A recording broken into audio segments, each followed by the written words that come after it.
सभी को राधे राधे। मैं एक सवाल और करूंगी कि अगर बेटी और बेटा में आज भी फर्क दिखाया जा रहा है तो तभी तो फिर बेटियां हमारे उनके जन्म से पहले मार दी जाती है। क्यों मारी जाती है? इसी चक्कर में ना कि हर एक पिता, हर एक घर ये चाहता है कि बेटा ही वारिस बनेगा। एक पिता को ये चिंतित रहते हैं कि मेरे मरने के बाद उसे चितादाह संस्कार कौन करेगा। एक पिता ऐसे चिंतित रहते हैं कि उसके मरने के बाद उसके वंश को कौन बढ़ाएगा। राइट, यही सवाल होते हैं ना। तो फिर हमारे देश में जितनी भी बेटियां हैं तो फिर उन्हें मार दिया जाए। सिर्फ बेटी बेटे पैदा करते जाओ ताकि इनकी शादियां भी ना हो, आगे कुल भी ना और वंश भी ना बढ़े। फिर ऐसा कर देना चाहिए ना।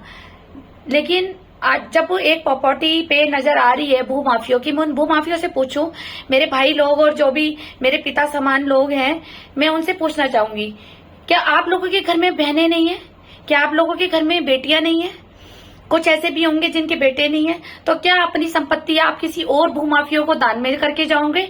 अगर हाँ तो सब निकल के आओ। मैं भी देखना चाहती हूँ जिन जिन की बेटियां हैं वो अपनी संपत्ति किस किस को दे करके जा रहे हैं। फिर मैं भी दूंगी ना। फिर मैं एक भी क्यों पीछे हटूंगी? जो एक लोग कहता है कि जिनकी बेटियां हैं बेटे नहीं है तो वो दान करते हैं। तो वो जो पूरे हरिद्वार में जिनकी भी बेटियां हैं वो कृपया करके बाहर निकल के आए कि देखो जी हमारे तो बेटे हैं नहीं, हमारे पास बेटियां हैं, हमारे मरने के बाद हम इन भूमाफियों को दान करके जा रहे हैं। क्या ऐसा होता है? अगर ऐसा है तो प्लीज तो जल्दी निकलिए बाहर। तो मैं भी निकलूंगी और मैं भी अपने पिता की संपत्ति जिसको आप देंगे उसको मैं भी दूंगी।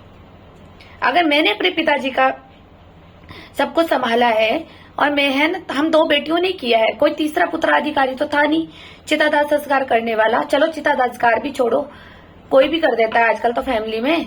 तो ये बताओ ना, क्या उनकी बेटियों से, उनकी बच्चियों से क्या अधिकार छीनने का राइट है आप लोगों को? मुझे तो लगता है कि योगी जी ने यूपी में सारे भूमाफिया तो हटा ही दिए हैं, उनकी यहाँ ज्यादा जरूरत है उत्तराखंड में।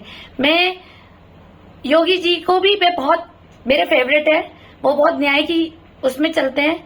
तो मैं ये चाहूंगी अब तो उत्तराखंड में भी योगी जी की जरूरत है कि ताकि वो यहाँ आकर के भूमाफिया आकर के संभालें और इनको दंड दें। और जिन जिन लोगों की बेटियां हैं तो मुझे वो प्लीज कृपया करके कांटेक्ट बनाएं।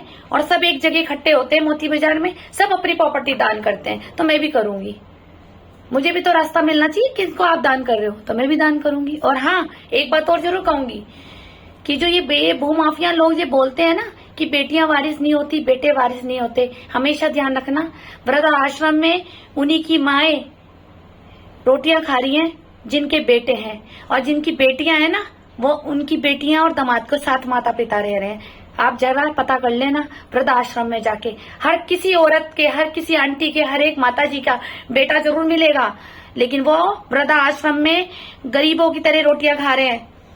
और किसी भी आंटी की कोई ये नहीं कहेंगी कि मेरी बेटी ने मुझे आश्रम में डाला है, हमेशा बेटे ही डालते हैं। तो फिर आप कैसे कह रहे हैं कि बेटे अच्छे होते हैं और बेटे वारिस होते हैं? बेटे तो सिर्फ वारिस इसीलिए बनाए जाते हैं ताकि उनका पिंडदान किया जाए और उनके पिता की संपत्ति और उनका सिंहासन संभाला जाए, लेकिन अंदर से कोई लगाव नहीं होता बेटों को। बहुत कम वो लोग होंगे, मैं ये भी नहीं कहूंगी हर एक लड़का ऐसा होता है, जिनके संस्कार बहुत अच्छे होते हैं तो वो तो बेटे भी बहुत अच्छे होते हैं।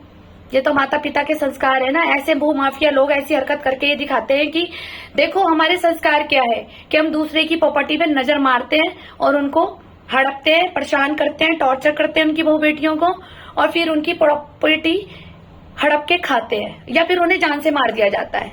धमका दो, डरा दो, और या फिर गोली से उड़ा दो या गंगा जी में धक्का मार दो, पता ही नहीं चलेगी लाश कहाँ चलेगी। ऐसे ही करते हो ना। लेकिन हमेशा ध्यान रखना, न्याय की चक्की बड़ी धीरे चलती है, और जब चलती है ना तो बेहिसाब चलती है। ऊपर वाला सब देखता है। ये मत सोचना कि आज आपकी पावर से आपके आगे कमजोर व्यक्ति चुप हो जाएगा, लेकिन जो उसकी आह निकलती है ना और उसके आंसू, वो तुम्हें हरी पीढ़ियां बर्बाद कर देती हैं। फिर आने वाली पीढ़ियां भी सोचती हैं हमारे दादा परदादा क्या कर गए थे जो हमें मुक्ति नहीं मिल पा रही है, जो हम चैन से नहीं जी पा रहे हैं। ऐसे ही होता है ना। इसीलिए कहते हैं कि पितृदोष इसीलिए लगता है। भगवान सब देखता है, सब देख रहा है वो। और जहां न्याय होता है ना वहां गवाहों की जरूरत नहीं होती, और जहां इंसाफ होता है ना ऊपर वाले का, तो यहाँ की इंसाफ धरी की धरी रह जाती है। फिर आई होप कि आप ये मेरी बात को समझ गए होंगे। और हाँ, जल्द मिलिए भूमाफिया लोग जिनकी बेटियां हैं ना, वो कृपया करके मुझसे संपर्क करें। मैं भी अपनी प्रॉपर्टी फ्री में दान देने के लिए रेडी हूं।